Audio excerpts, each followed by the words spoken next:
Laws of radicals. Tara nang aralin. Okay, so magandang araw. So nandito naman tayo para talakayin natin ang pang grade 9 at ang most essential learning competencies na dapat matutunan ng ating mga grade 9 learners ay ito.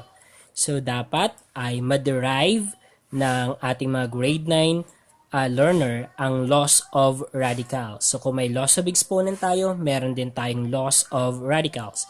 Okay, pangalawa, pag na-derive nila yung laws of radicals, magamit yung laws of radical na yon sa pag-simplify ng radical expression. Okay, so nung nakaraang video lesson ay partly napahapyawan na natin to at natalakay na natin kung ano ang kaibahan ng exponential form sa radical form or radical expression sa exponential expression. Okay, so by the way, balikan natin. So pag sinabi nating radical expression, kasi ito ang focus natin ngayon, it is an expression involving radical sign. So ibig sabihin, pag na-witness natin yung expression na yun na may radical sign, so square root, cube root, fourth root, fifth root, sixth root. So, yung mga yon ay nagpapakita na ang isang expression ay radical expression. At kapag nagkaroon naman ng equal sign, yun ay magiging ng radical equation. Okay. So, dito sa baba ay meron tayong dalawang nakita nyo na ito dalawang expression. So, we have the nth root of x is equal to x times raised to 1n.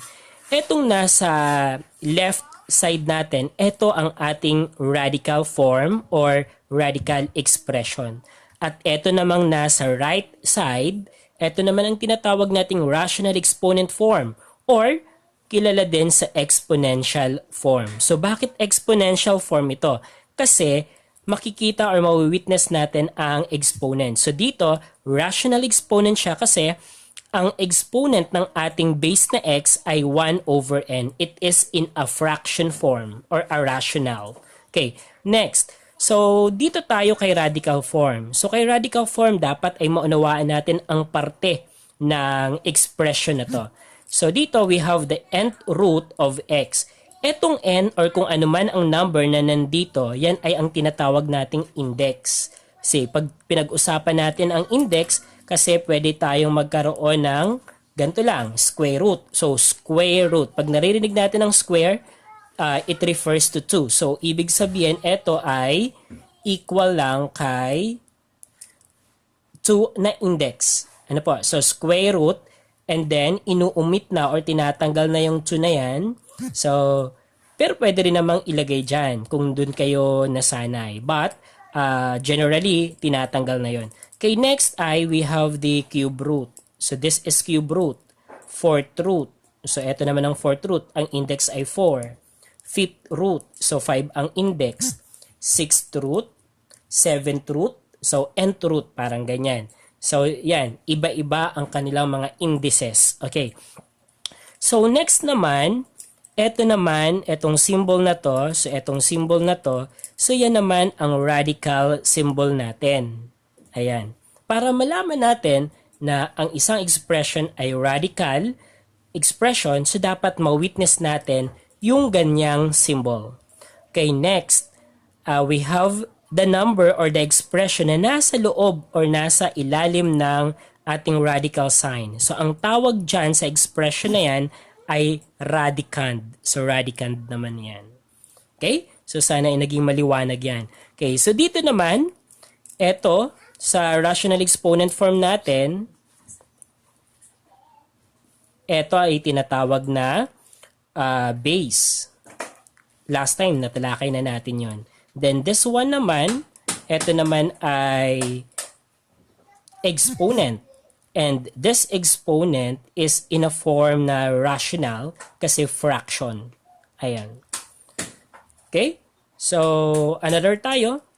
In this example, we have 10 times the cube root of 7.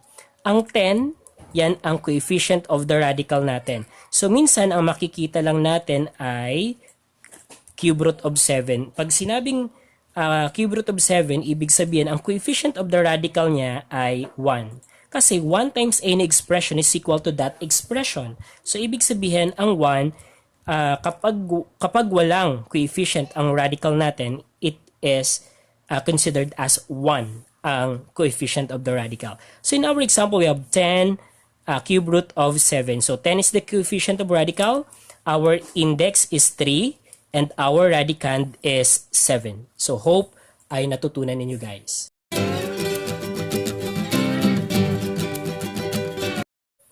Okay, so tungo tayo sa pag-discuss ng laws of radical. So dito sa guide natin, ito ang conditions natin. So if the variable m and n are integers. So pag sinabi natin integers, so we have counting numbers and its opposite sign. So we have the positive numbers and then the negative counting numbers plus 0. So yon. So kapag yung m daw sa n ay integers. Kapag ang n naman, so dito ang mga n ay index. So kung ang n natin ay positive integer greater than 1. Ayan. Kasi hindi pwedeng maging 1 lamang ang ating index. Okay, next, ang a and b naman ay numbers. So ang radicand naman ay numbers. Okay? So tignan natin. So our n, again, so n ay index at pwedeng maging exponent. So dapat yun ay integers. At ang n natin ay dapat ay mas mataas kay 1. And then, ang radicand natin, a or b, ay real numbers.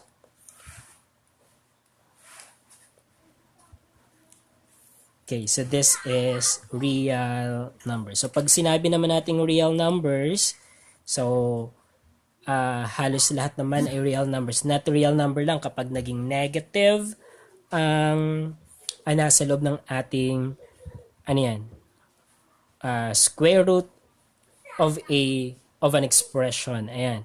So number 1 tayo, tignan natin. So sa number 1 natin, sinasabi na the nth root of a raised to n is equal to a. So mapapansin mo, si index, si exponent ay pareho. So kapag si index at si exponent ay pareho, ang magiging sagot ay yung ating radicand. Okay, magbigay tayo ng example. So for example, we have the cube root of 27 raised to the third power. So yung index ay 3, yung exponent ay 3, so that is equivalent to 27. Ayan. Okay, tignan natin kung bakit 27. So kung titignan natin kasi, eto, pag in-express natin or sinimplify natin to, cube root of 27, so mag-iisip tayo ng number na kapag minultiply sa kanyang sarili ng 3 beses, ay magka-come up tayo kay 27. So that is 3. So 3 times 3, 9 times 3, 27. Diba? So we have, ibig sabihin ito ay 3. Then, 3 squared. So may cube tayo dito eh. Kaya we have cube here. Then 3 cube is equal to 3 times 3 times 3. So 3 times 3, 9 times 3, 27. So that's why the answer is 27. This example is also the same with okay, so minsan ganito ang ma-encounter natin. So the cube root of 27 cube. So it is just the same to that. So eto, kakancel mo lang yan saka etong cube root natin. So magiging ng 27. Ayan. Okay? So sana ay nakuha. Okay, another example pa tayo. Okay, so dito naman, dito ko ilalagay ang another example niya. Okay, let's say we have square root. Okay, square root of AB squared. So kung titignan natin, ang radicand natin ay AB and then ang exponent ay squared. So ang magiging sagot dito ay AB. Ayan. Kasi, eto understood na ang index nito ay 2. So ito ay 2 din, kaya cancel. Okay. Next, we have the fifth root of x to the fifth power. So, eto, fifth power. So, cancel. So, therefore, the answer here is x. So, eto, equal siya kay 5, the fifth root of x raised to 5. So, pareho lang siya. Eto naman ay pareho lang din kay square root of ab squared. Ayan. So, sana'y natutunan ang ating first law of radical. Okay, dito naman tayo sa second law of radical natin.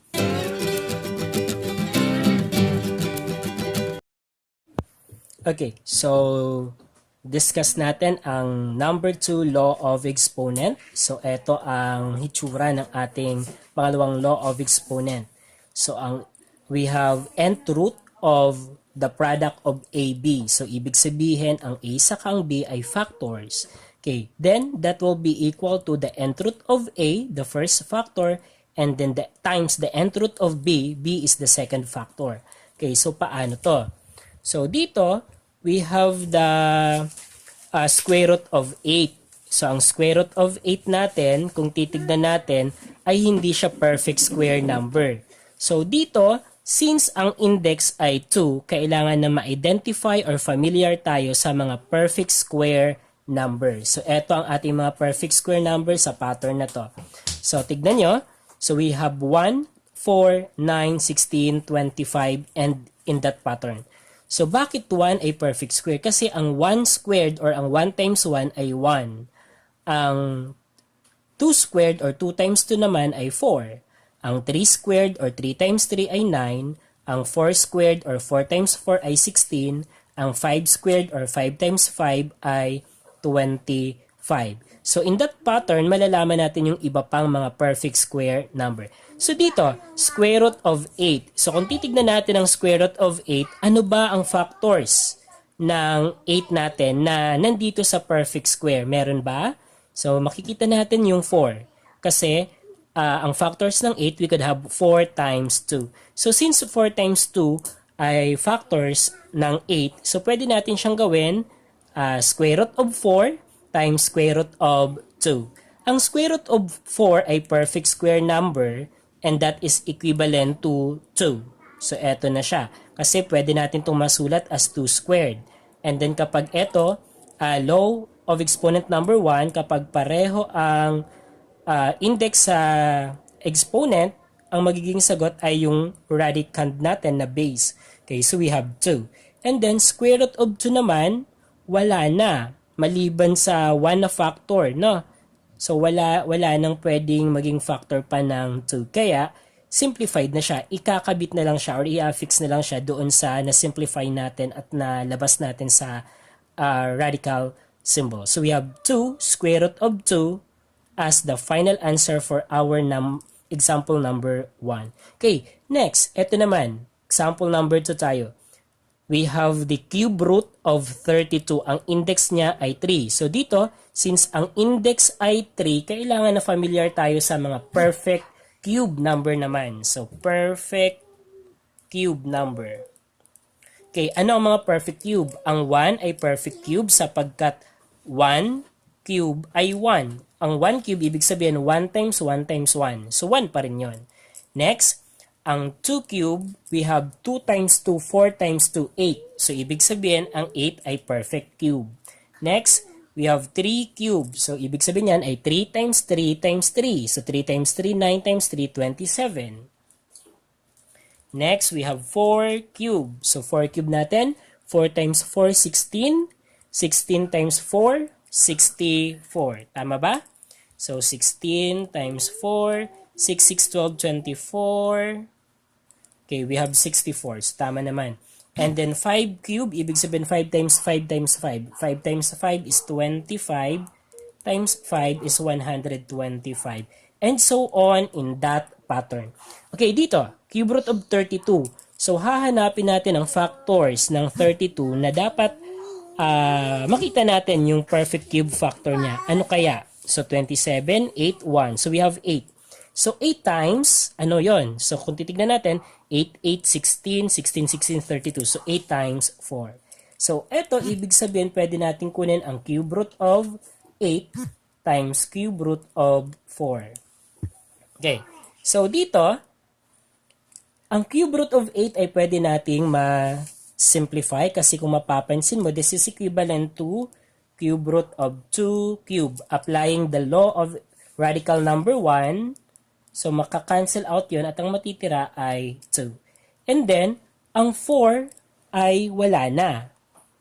So, wala nang factor ang 4 na perfect cube. So, therefore, i-affix na lang natin siya dito sa ating as final answer natin. So, saan nasundan?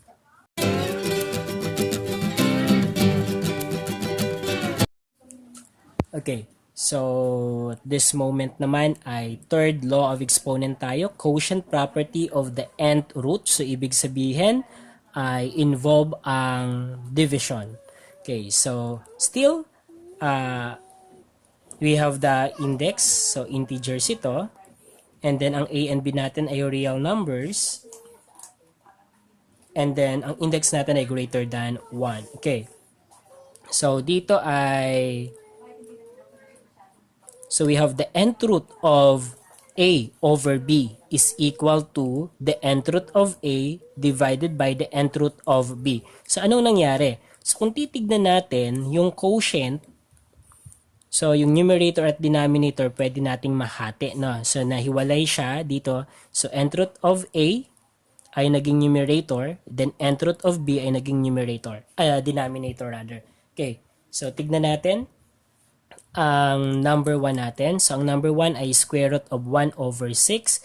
So, ang index natin ay 2.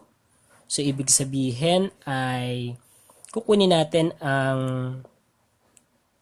titignan natin kung perfect square ang ating numerator at denominator ng radicand natin. Okay, 1. What is the square root of 1? So, square root of 1 over square root of 16.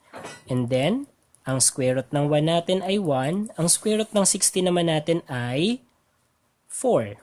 Okay, so the answer is 1/4. Kasi, ito ay equal kay 1 squared. Ito naman ay equal kay 4 squared. So, ibig sabihin, makakancel to. So, ang natitira ay 1 over 4. Okay, next, dito naman tayo. Number 2 example, cube root of 8 over 27 ito guys. Sorry. So, 8 over 27. Okay, so ito pwedeng ipaghiwalayin. So, the cube root of 8 over the cube root of 27. Okay, so ang cube root of 8 natin, this is equivalent to 2 cube. Kasi 2 times 2, 4 times 2, 8. Okay, ito naman ay so, cube root of 3 cube. Kasi 3 times 3, 9 times 3, 27. Then, applying the law of radical number 1. So, na kung saan kapag ang exponent at ang index ay the same, makakancel out yun at yung radicand ang magiging sagot. So, the final answer is 2/3. Okay. Next, number 3 example tayo. 4th root of 1 over 16. Okay, so ito magiging 4th root of 1 over 4th root of 16. Okay. Ang 4th root of 1, so that can be written as 1 to the 4th power. Kasi 1 times 1 times 1 times 1 ay 1 pa din. And then, ito naman, 4th root of 16. So, 4th root of, ano kaya ang kapag minultiply sa kanyang sarili ng 4 na beses ay 16 ang kalalabasan. So, it is 2. Kasi 2 times 2, 4 times 2, 8 times 2, 16. So, ibig sabihin, ito ay 2 to the 4th power. Then, apply the law of radical number 1. So, magiging siyang 1/2. So, this is the answer. Okay, next. Ito naman, involved na si ating mga variables. Okay, so dito, kung titignan natin, we have the fifth root of x to the fifth. So dito naman, so we have the fifth root of y to the 10th power, and then the fifth root of z to the 6th power. So kung titignan natin, in-apply natin si ano yan, yung sa product property of the nth root. So dito, hiniwalay natin siya. So fifth root, fifth root. Then, ginamit natin si quotient property. Hiniwalay naman natin yung numerator from the denominators. Okay. And then dito naman, in simplifying, ay gagamitin natin ang law of radical number 1. So, fifth root of x to the fifth power, that is equal to x. Okay, here, fifth root of y to the 10th power. So, kung titignan na natin, ito ay pwede nating isulat as fifth root of y to the fifth and then y to the fifth siya. Kasi 5 plus 5 is 10. So, hinati natin yung 10. So, 5, 5. Ayan. And then dito naman, fifth root of z to the fifth and then z to the first power. Okay, simplifying. Okay, eto, maka-cancel out, we have y. And then another one, maka-cancel out, another y. Okay, dito naman, yung 5, maka-cancel out. So we have z. And then meron tayong matitirang isang z na nasa loob. Okay, to finalize, x over y squared, kasi y times y is y squared, then z, then we have the fifth root of z.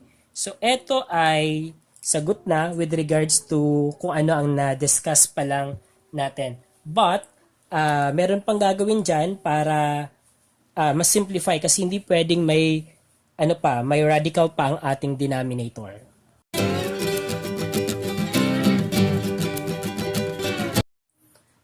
Okay, so fourth law of exponent tayo. So ito ay kanina na pahapyawan ko na sa first law of exponent natin, itong pang-apat na law of exponent natin. So sinasabi dito na the nth root of a raised to m is equal to the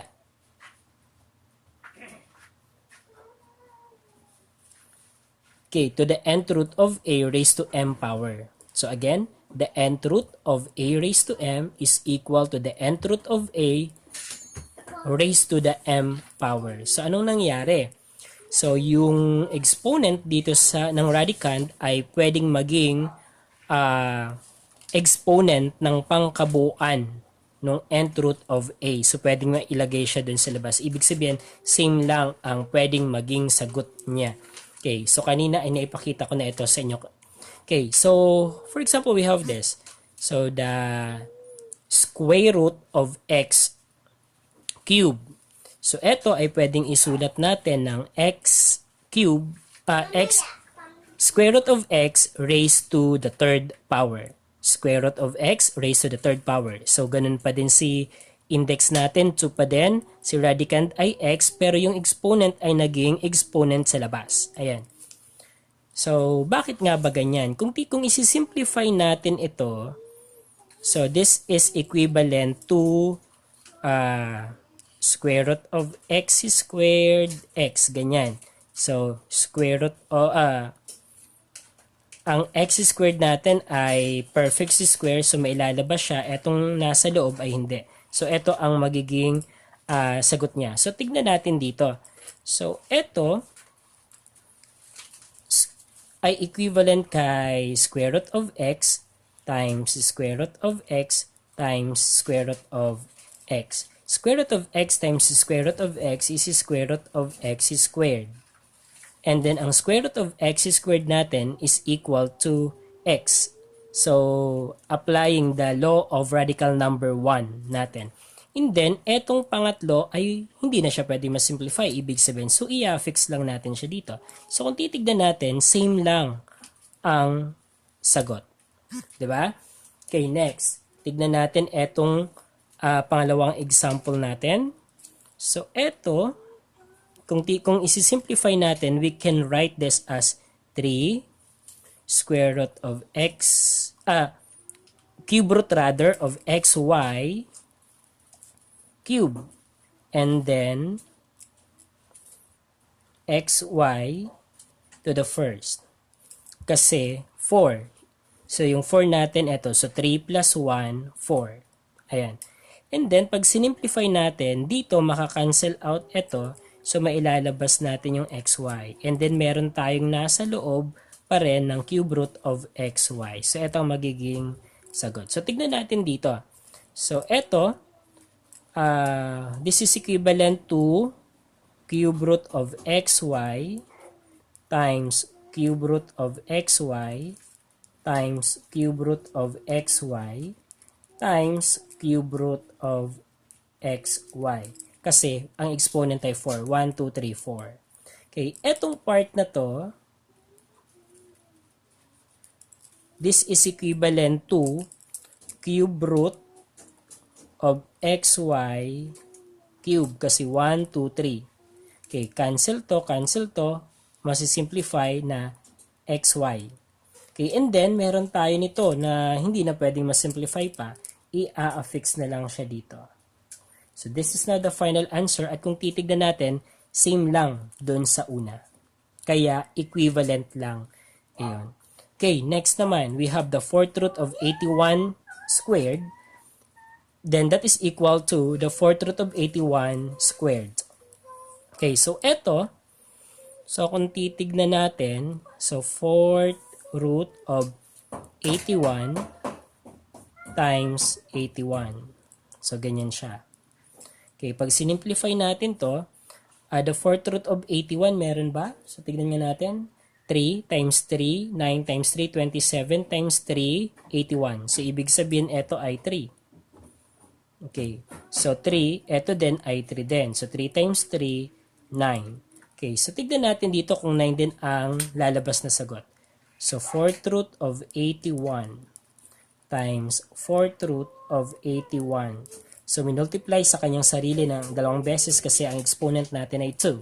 Okay, so dito, fourth root of 81 is 3. Fourth root of 81 is 3. So, 3 times 3, 9. So, yan, naipakita ko kung bakit equal lang yung nth root of a to the m power is at ang nth root of a raised to the m power.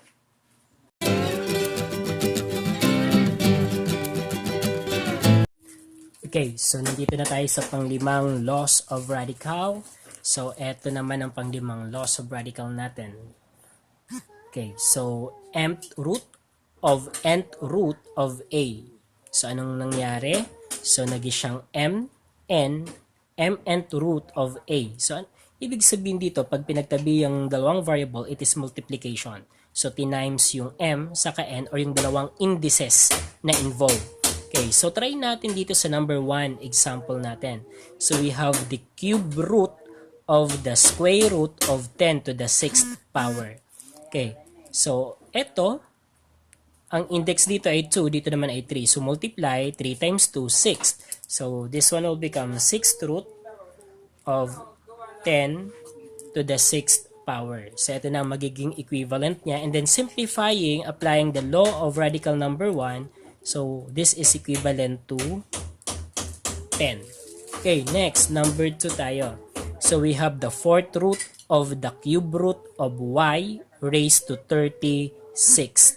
Okay, so ang gagawin, 4 times 3, that is 12. So, ibig sabihin, we will get the 12th root of y raised to 36. At etong 12th root of y raised to 36, pwede ito nating gawing, so applying the laws of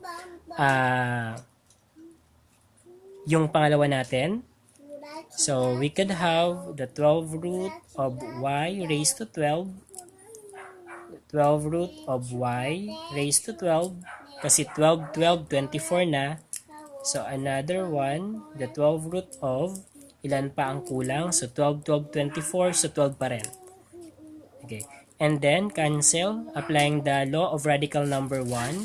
So, ang magiging result natin ay y times y times y, which is the final answer is y cubed. Okay, that is the answer. Okay, number 3 example tayo. So we have the square root of the cube root of a to the 6th power over b to the 12th power. Okay, so paano naman to?